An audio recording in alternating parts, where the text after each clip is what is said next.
This might be the single most embarrassing collapse the Madlanga Commission has handed us.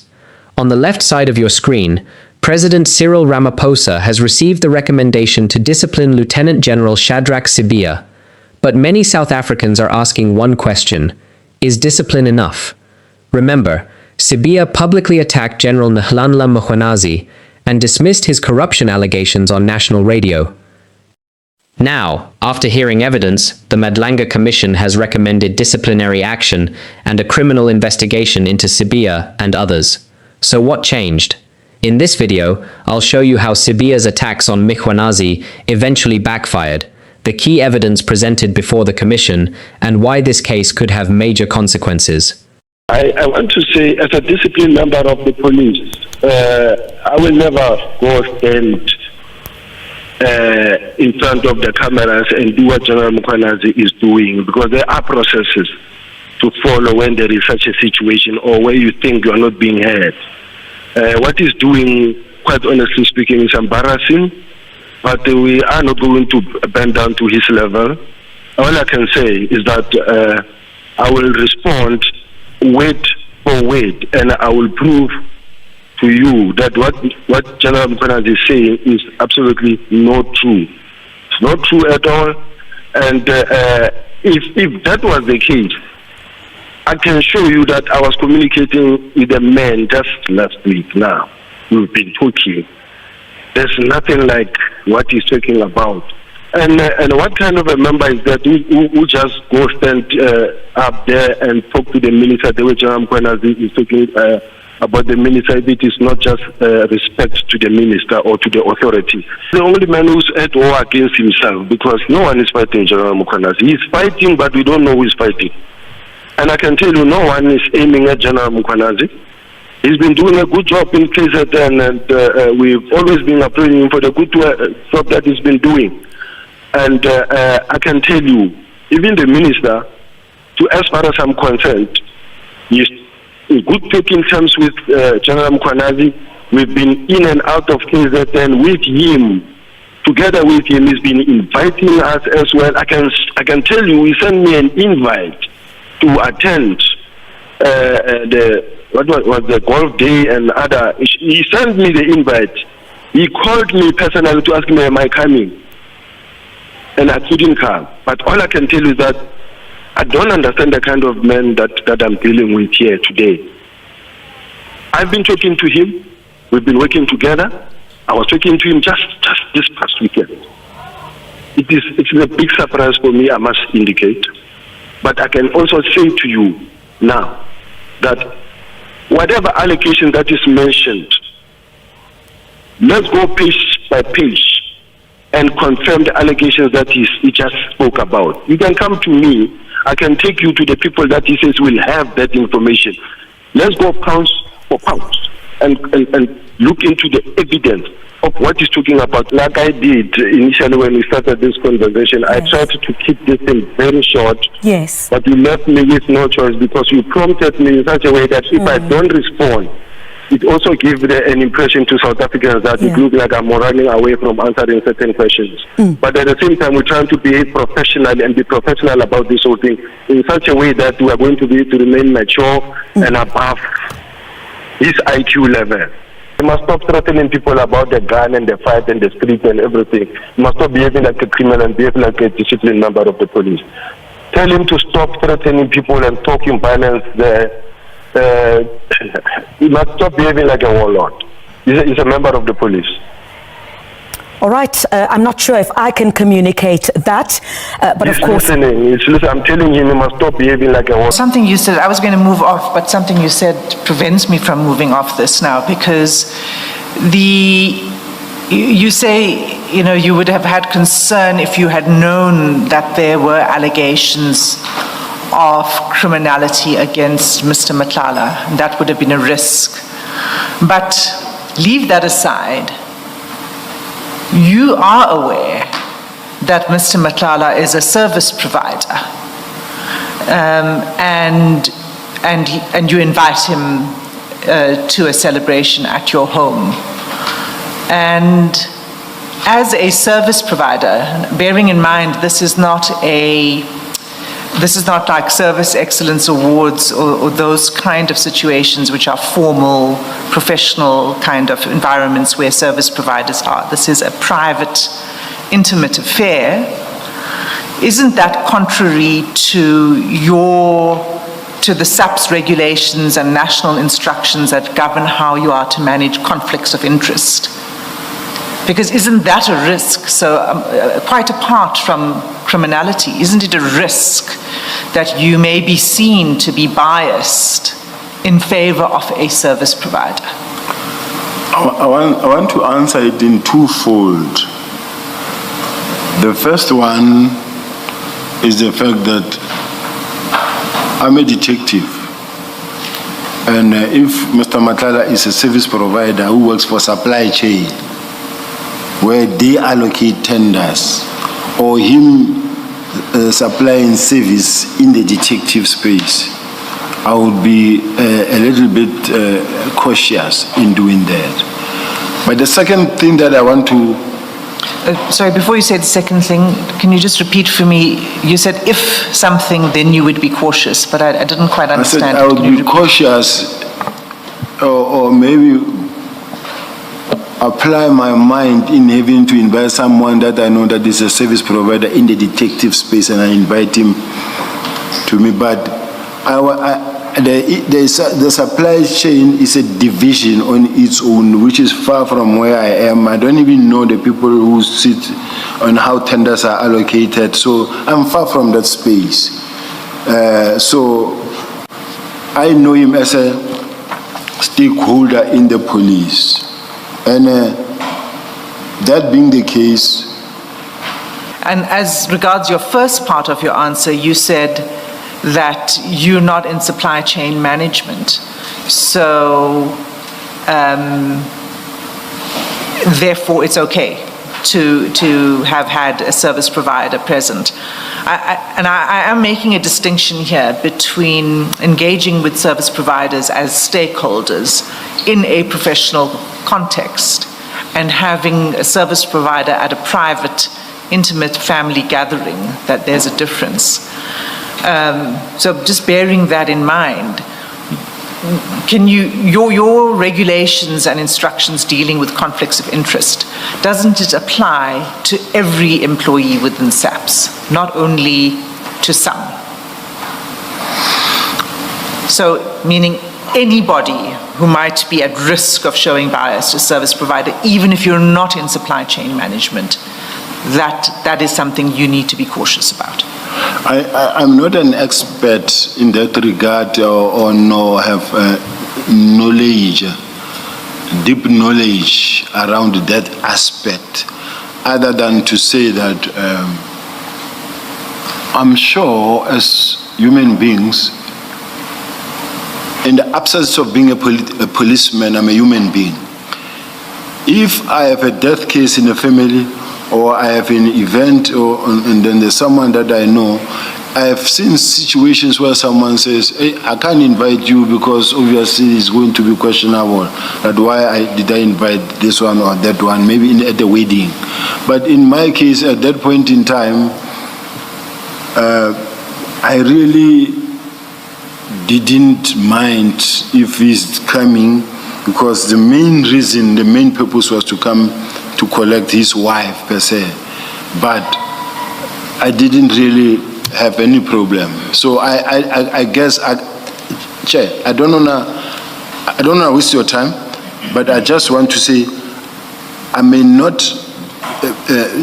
have a deep knowledge in terms of what the standing orders or what the regulations are saying, specifically in relation to who in fact can be invited and who cannot, and under what circumstances. If he was in supply chain and I participated in the process, I would also understand, but now that is something that is far from me.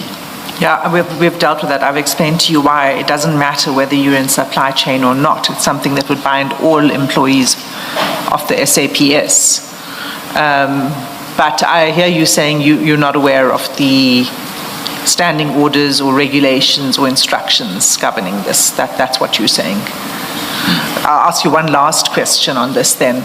isn't it incumbent upon senior management in the service to be aware of those regulations and instructions concerning conflict of interest, particularly so that you can set an example for subordinates? It is, in particular, when you know that you shouldn't be mixing with this person because this person is a service provider in a space where you are operating, or that affect, or that is relevant to your work environment. Now, my work environment is completely different one.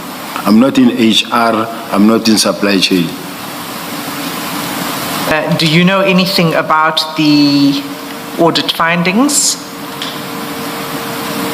against the audit into the contract that was awarded to Mr. Matlala? No, I have never seen even the report at this stage until now.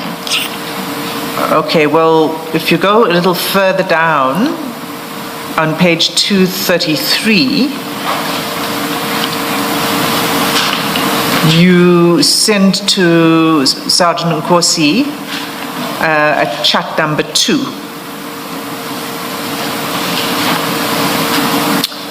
The last page of the preliminary audit report recommending the termination of Mr. Matlala's contract.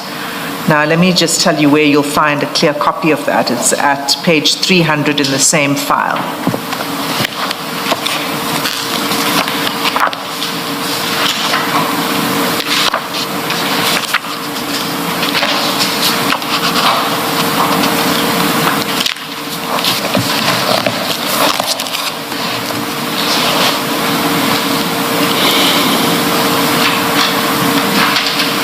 You can take a couple of minutes to look at it. You'll see that it's the last page of the preliminary audit report. You see the heading at the top right of the page. Preliminary audit report bit 19 of 1/9/1/94 TP. That's yes. right. That's right. And then it's the page with the recommendations, recommending that the expenditure be declared possible irregular expenditure for further assessment, that the bid should be terminated,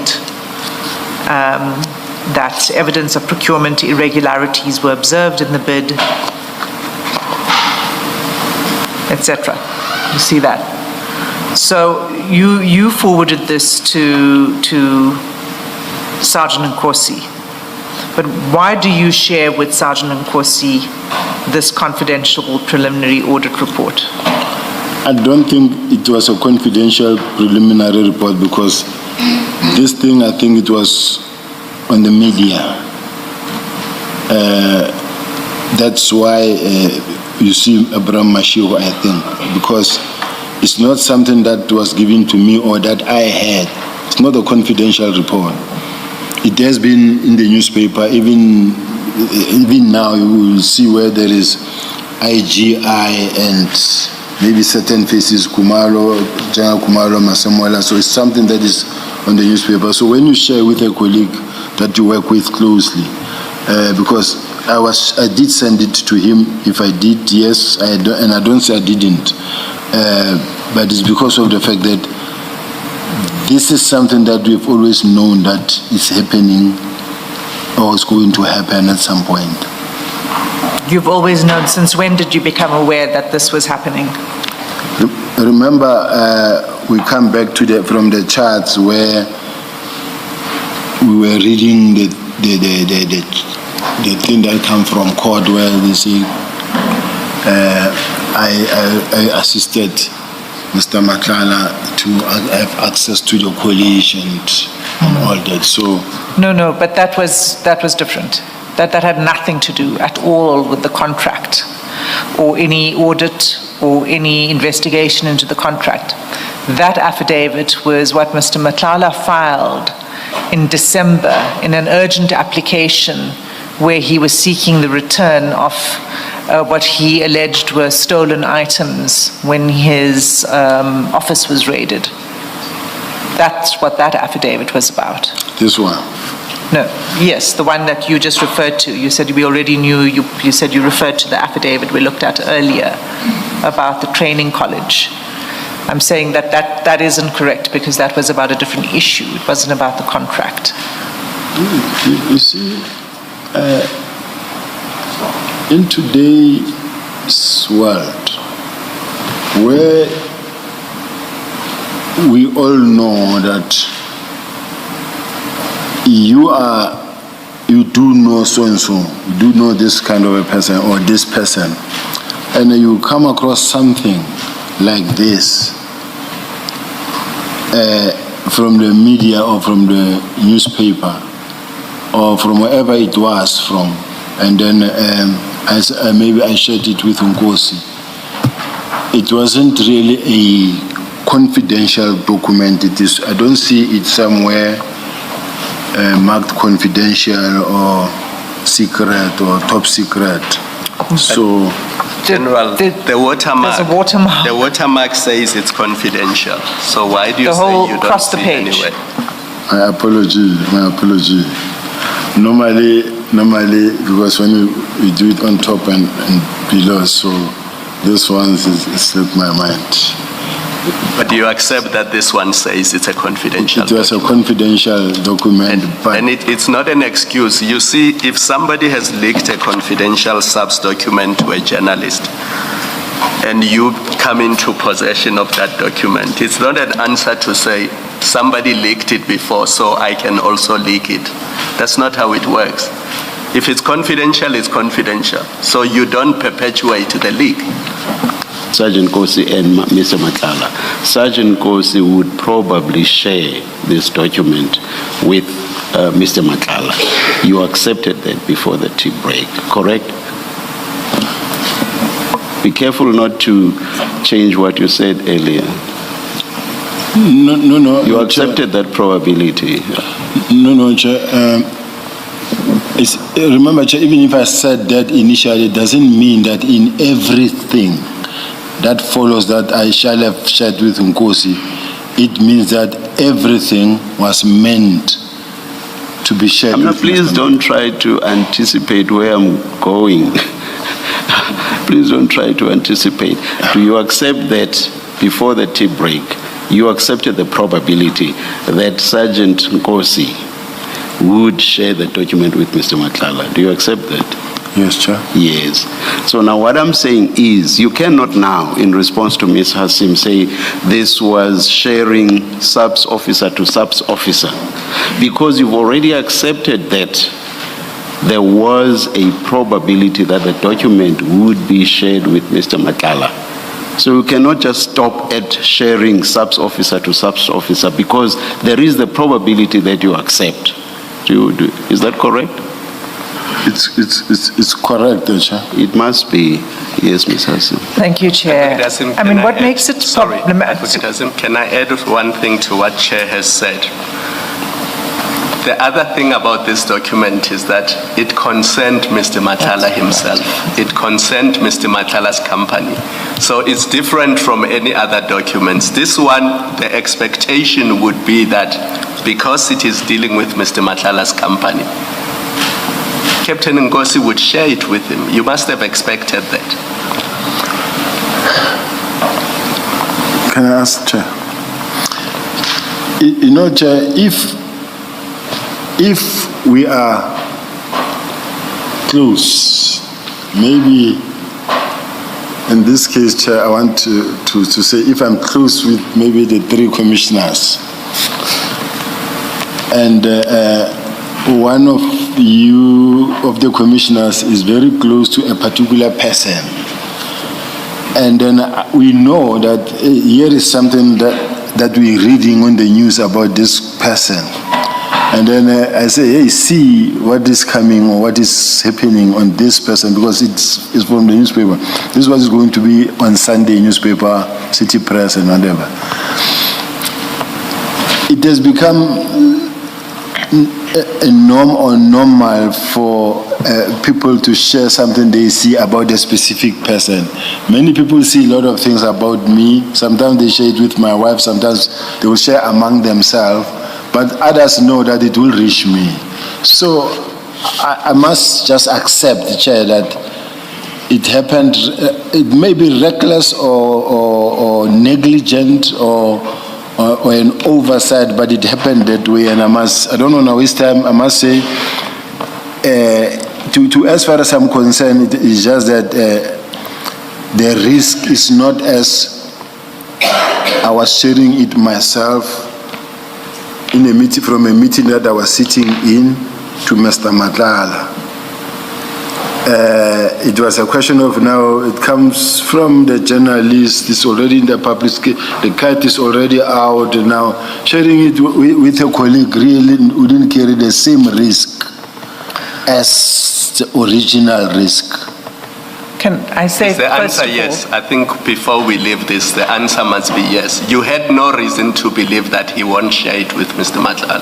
Yes. Yes. But Sorry. you see, General, here's my difficulty with your insistence about sharing between police officers. I would understand your point if you had shared with Sergeant Zulu of Matatia, whom you knew not to have any connection whatsoever with Mr. Matlala. I would understand your point. But here you knew that you were sharing with Sergeant Kosi, who has a certain proximity with Mr. Matlala, and you have accepted that there was, to your knowledge, a probability that Sergeant Kosi would share with Mr. Matlala. That's the difficulty I have with your insistence about sharing between subs member and subs member. You may comment if you wish to. I made the point earlier and you accepted it. I was just making a follow-up to, again, your response to my colleague, Commissioner Khumalo. Since the chair said I may comment if I so wish to, can I take this opportunity to comment? Yes. Chair, just to say that if I shared it with a Sergeant Zulu from somewhere that I don't know, it should be concerning. Why did you share it with Zulu? Because you're not. Why? What would be the reason with Zulu? Why Zulu? But now with that actually buttresses my point. Then that doesn't assist you. I'm trying to come somewhere, Chair. All right, let's see. But with Nkosi, I do know that he knows Mr. Matlala. Yes. And that is maybe probably why I sent it to him. But if at the ultimate chair, the chair is going to rule, and then and even when the chair, the assess evidence is in the chair's hands. So it doesn't really matter. What mine is just to accept that the chair's pointings, I must also regard it as guidance. Yeah, let's leave it at your acceptance more than once. Your acceptance that there was, to your knowledge, a probability that Sergeant Kosi would share with the General. To my mind, the timing of this is quite important because the contract was cancelled in June of 2025. May of 2025. I'm thinking of the award. The award was in June of the previous year. So the cancellation was in May 2025.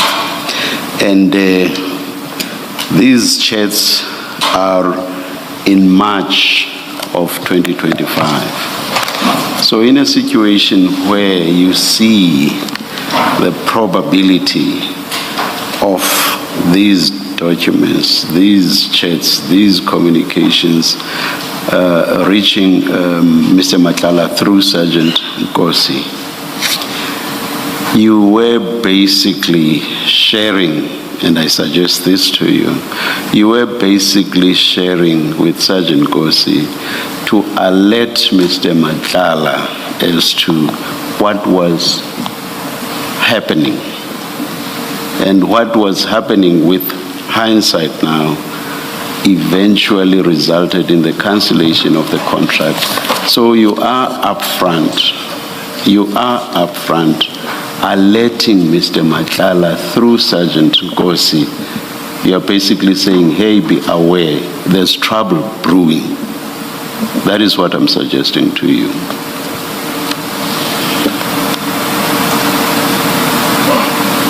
I'm just trying to read what is contained in the page 300. The audit report suggests that there were irregularities in the award of the contract. Yes. So naturally, that can quite easily lead to the cancellation of the contract. In fact, it says it should. In fact, that audit report says in so many words that there should be a termination. So I'm suggesting to you that you were indirectly alerting Mr. Matlala through Sergeant Nkosi that, look, there's trouble brewing here. In my case, Chair, I was not indirectly informing Mr. Matlala, I was sharing with Nkosi. That is what I can say. I will leave it at that because you've already accepted when I engaged you earlier that to your knowledge, there was a probability that through Sergeant Nkosi, these communications would end up reaching Mr. Matlala.